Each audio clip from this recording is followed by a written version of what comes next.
Hello and welcome to my science tutorials.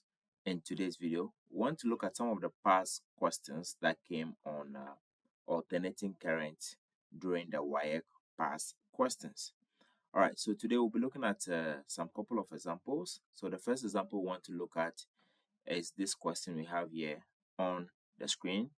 So we have a radio circuit employing 1 microfarad capacitor operates at an alternating current supply of 50 Hertz.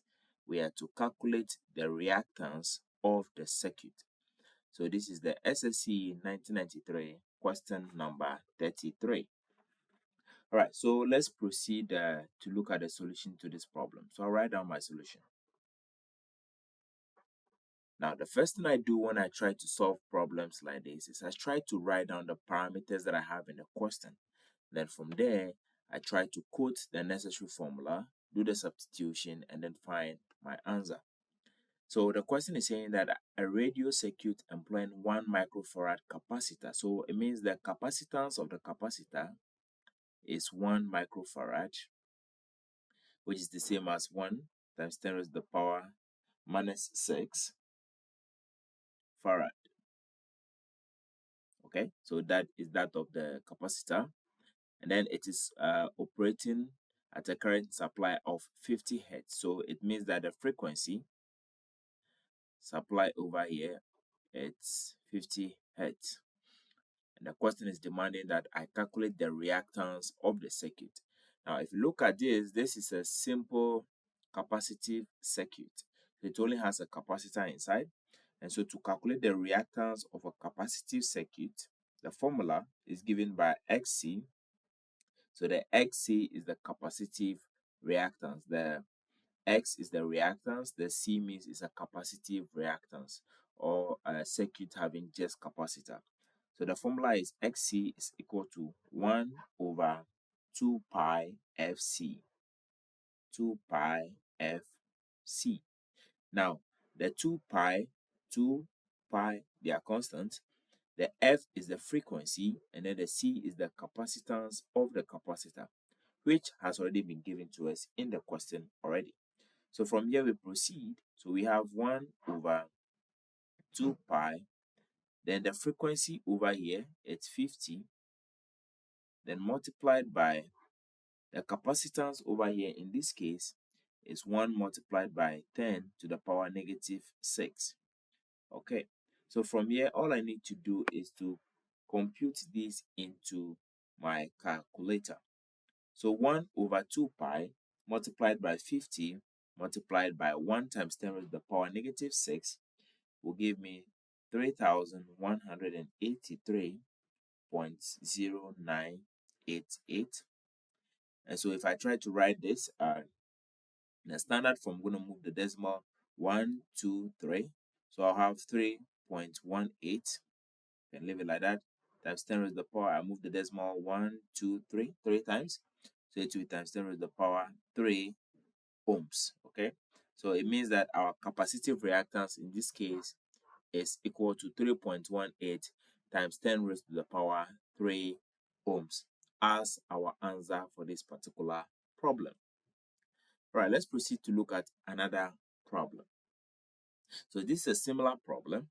So we have here a capacitor of capacitance 3 microfarad is used in a circuit. If the source frequency is 60 Hertz, we are to calculate the reactance of the capacitor. Now, this is the SSC 1996 question number 32. Now, this question is similar to the previous one that we already did. So we are just going to move ahead straight and solve this problem. Now, if you don't know how to calculate this, or you need a video tutorial on alternating current, I'll be leaving the link in the description of this video, or I will be linking it at the top of the video over here. Just look at the top, there should be something popping up, so you can just click, or you finish watching this video, you see that video popping up, so that you can learn everything you need to know about alternating current and how these formulas that we are using were obtained. All right, so we have here a capacitor of capacitance C is equal to 3 microfarad, and that we are saying that is equal to 3 times 10 raised to the power negative 6 farad. And then the frequency, the source frequency, is equal to 60 hertz in this particular case. So to calculate the reactance or the capacitive reactance of the capacitor, we said that the formula is Xc is equal to 1 over 2 pi Fc, and that will be equal to 1 over 2 pi. The frequency in this case is 60 multiplied by the capacitance of the capacitor, which is 3 times 10 raised to the power minus 6. And so if we compute this into our calculator, we are going to get 884 times 884.194.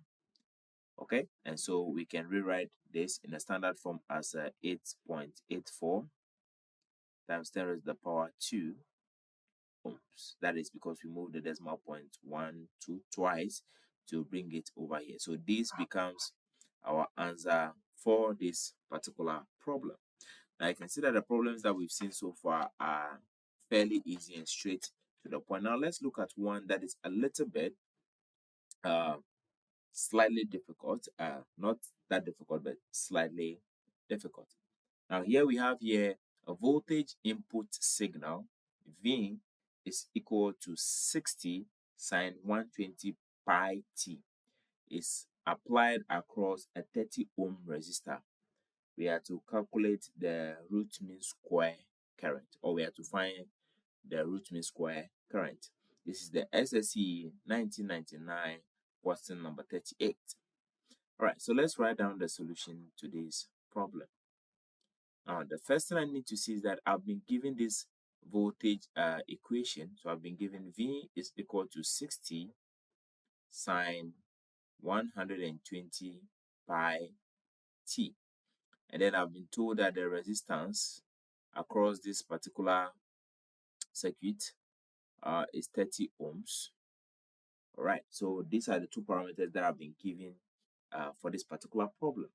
But I know that this expression is actually of the form V is equal to V naught. Are we okay? V is equal to V naught sine 2 pi ft. This is the original expression. So I'll make this equation 1. This is equation 2. So this is the original equation. So V is equal to V naught sine 2 pi ft. That is the original equation. Now remember the question is saying we should find the root mean square current. So root mean square current, that is what we need to find. Now voltage is equal to current multiplied by resistance. Okay, that is Ohm's law. And then alternating current, it means that root mean square voltage is equal to the root mean square current multiplied by resistance. So which means that for me to find my root mean square current, which the question is demanding for me to find, I first of all need to find my root mean square voltage. Because I already have my resistance and I'm looking for root mean square current, I need to find the root mean square voltage, and then from there I can proceed to find my root mean square current. So what I will do is that I'll compare these two equations and try to find my root mean square voltage. But to find your root mean square voltage, the formula for root mean square voltage is equal to V naught over root 2. Okay, this is the formula for calculating root mean square voltage. Now, if you look at equation 1 and equation 2, if we compare it, we can see that the value of V naught is the 60 that we have over here. So let me use a different color to cycle that. So the V naught is equal to the 60 over here. So we can say that from equation 1 and 2, V naught is equal to 60. So if that is the case, it means that our root mean square voltage is equal to V naught, which is 60 divided by root 2. Are we okay?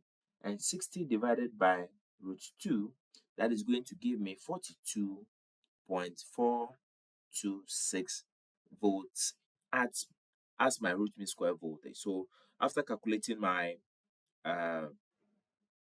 root mean square voltage, I am getting 42.426 volts as my root mean square voltage. So now that I have my root mean square voltage, I can proceed to now find my root mean square current. So let me quickly erase this. So my root mean square voltage, like I said, is equal to my root mean square current multiplied by resistance. Now we've already found our root mean square voltage to be 42.426. This will be equal to my root mean square current multiplied by my resistance, which in this case has been given to me in the question as 30. So to find my root mean square current over here, all I need to do is to divide both sides by 30. So I do that, cancel this. So therefore, my root mean square current will be equal to 42.426 divided by 30, and that will give me 1.4142. So simply put, my root mean square current is equal to 1.4 amperes, and this is the answer for this particular problem. So these are just 3 examples that we've seen so far. We'll look at more examples, and then we'll have all of them combined to make one full long video tutorials where we solve all the past questions that came on alternating current from 1993 up until date. So thank you so much for watching this first part of the alternating current past questions for WAEC, and I'll see you in the next video. Bye bye.